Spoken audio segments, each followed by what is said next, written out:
think creator challenges are an underrated way to learn, meet new artists, and get inspired. And I'll be doing a whole video on that soon.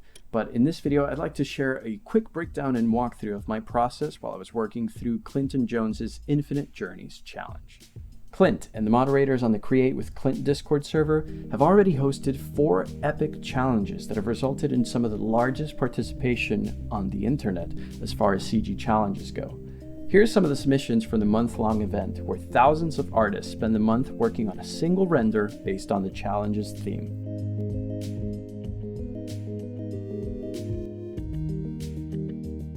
This time, the challenge at hand was Infinite Journeys.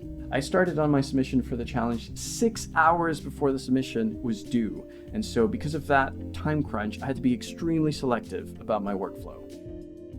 Of course, I had a few decisions to make in a very short period of time to make them in, like what story am I going to tell? Because that could be the biggest time sink for the whole project. I figured I'll think about it later, it will come to me, and that ended up biting me in the ass, and we'll see later how I tried to fix it.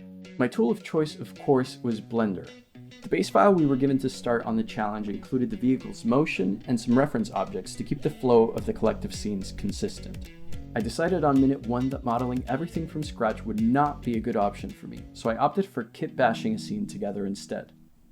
If you're unfamiliar with kitbashing, it's when you take models from different kits or libraries and combine them together to make something new.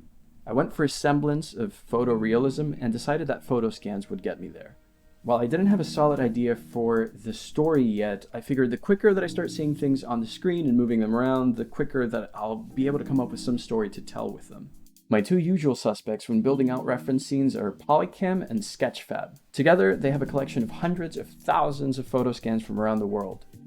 I ended up using a combination of my own scans and those that have been graciously uploaded by the users on Polycam and Sketchfab with a Creative Commons license.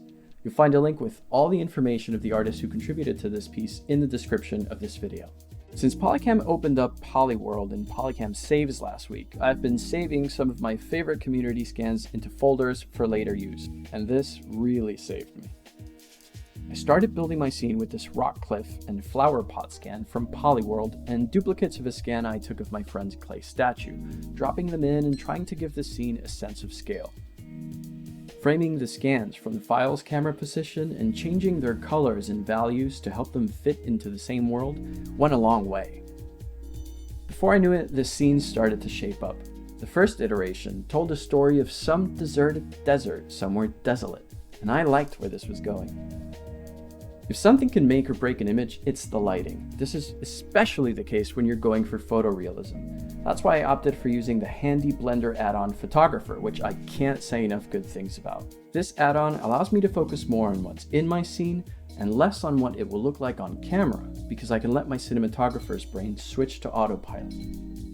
I used the Physical Starlight and Atmosphere add-on to tweak the scene's world to my liking and give us a beachy afternoon. And after adjusting the camera settings to focus on and expose for the environment, I shifted to working on the inside of the vehicle. I didn't have a vehicle to replace the stand-in in mind yet, but I noticed that my lighting lent itself to casting shadows of whatever vehicle the camera's traveling in on the environment. So I used Sketchfab's Blender add-on to search for a model of a Delorean that I could drop into my scene, but soon realized that I'd have to model the inside if I wanted to use the Delorean, so I scrapped that idea. A train came to mind, so I brought one in from Sketchfab, found some train seats to fill it with, and tweaked the models to better fit my framing. While the scene looked beautiful in Blender's Cycles render engine, I didn't want to take the chance of having a longer render time keep me from submitting, so I opted for using Eevee instead.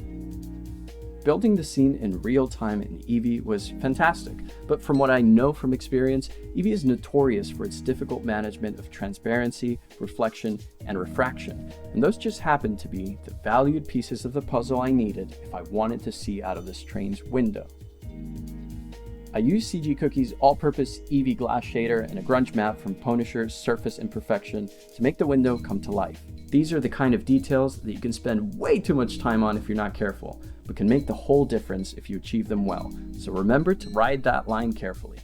At this point, I had an hour left before the deadline, and it was looking like I was going to make it to submission, render time included. So of course, the natural decision to make was, let's add some last-minute details.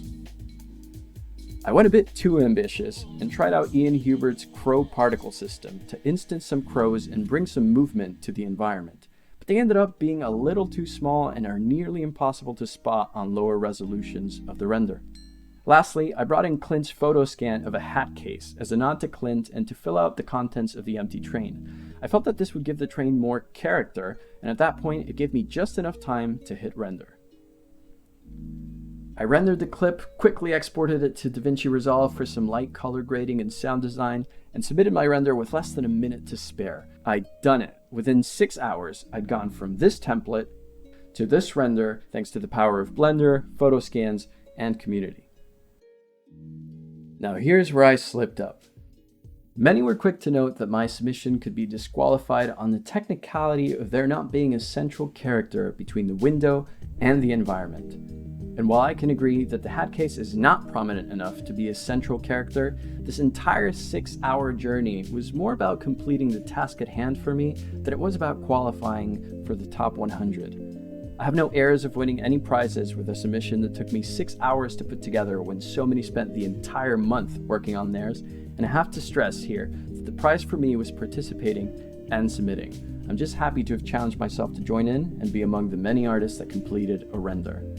I'll keep growing my skill set and challenging myself by taking part in these events, and I'll be sure to make a video detailing the different challenges that I take part in weekly and monthly, so make sure you stay tuned for that. Did you have a submission for Infinite Journeys? And if not, what creator challenges do you take part in? Let me know in the comments. I'd love to read each one. Thanks so much for watching, and I'll see you in the next one.